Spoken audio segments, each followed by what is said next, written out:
스위스 엘리베이터 기업 쉰들러가 우리 정부를 상대로 투자자 국가 간 소송 ISD를 제기하기 위해 중재 의향서를 제출했습니다. 올해 들어 외국 기업이 우리 정부를 상대로 ISD를 제기한 게 올해만 벌써 네 번째인데요. 이번에는 어떤 이유인지 취재 기자와 알아보도록 하겠습니다. 이광호 기자 나와 있습니다. 이 기자. 네. 현대그룹과 쉰들러의 지난 7년간의 갈등, 정부를 상대로 한 ISD로 불똥이 튀었다고요? 네, 그렇습니다. 쉰들러는 이 현대엘리베이터 지분 16% 정도를 보유한 2대 주주인데요. 예. 말씀하신 것처럼 지난 7년간의 갈등이 결국 이렇게 격화됐다고 해석이 되고 있습니다. 네. 현대그룹이 지난 2013년부터 2015년까지 현대엘리베이터에 진행한 유상증자를 지금 쉰들러에서 문제 삼고 3천억 원 규모의 소송을 제기하려는 것으로 알려졌는데요. 법적으로 유상증자는 신규 사업을 벌이거나 혹은 운영 자금이 새로 필요할 때 해야 되는 건데 경영권 방어를 위한 불법 유상증자를 금융감독원이 승인해 준 게 문제라는 겁니다.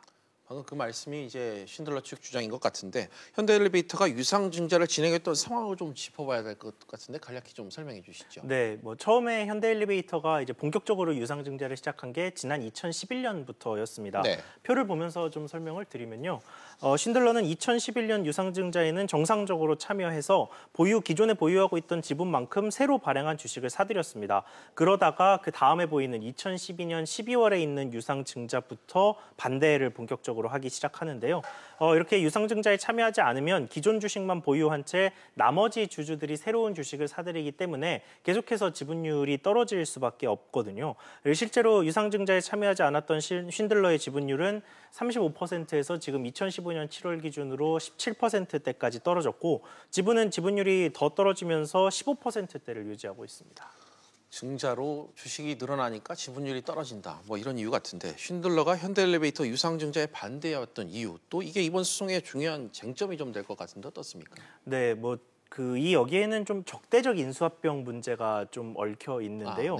네, 쉰들러는 지난 2011년부터 꾸준히 현대엘리베이터를 인수합병하려 한다는 의혹을 받아왔습니다. 네. 회사가 공식 인정한 적은 없습니다만 경영에 계속 참여하려 하면서 지분율을 꾸준히 높여왔다는 이야기죠. 네. 이 와중에 현대그룹에서 유상증자를 통해서 지분 확대를 추진하고 최대 주주의 지분율을 늘리려고 하자 여기에 이제 본격적인 반대표를 던진 겁니다. 다만 쉰들러 측은 적대적 인수합병서를 공식적으로 부인하면서 현대엘리베이터가 현대상선에 자금을 지원하고 또 경영권을 방어하기 위해서 불법적으로 유상증자를 했다고 주장하고 있습니다. 또 당시에 유상증자를 막지 않았던 금감원에도 화살을 이번에 돌린 셈입니다. 어찌됐건 벌써 네 번째 국제 분쟁 ISD 소송입니다. 앞으로는 그럼 어떻게 되는 걸까요?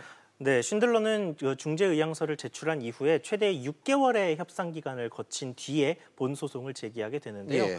앞서 지난 4월에는 미국계 헤지펀드인 엘리엇 매니지먼트 그리고 지난달에는 메이슨 등이 1조 원 규모의 ISD 소송을 추진했는데 네 번째 소송인 만큼 우리 정부 입장에서도 부담이 될 수밖에 없습니다.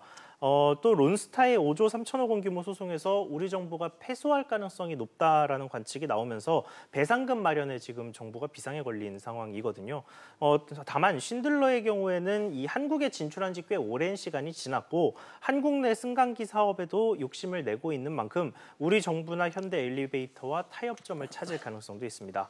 정부는 일단 법무부가 소송을 주도하고 금융위가 자료를 준비할 것으로 알려졌습니다. 알겠습니다. 이광호 기자와 이야기 나눠봤습니다.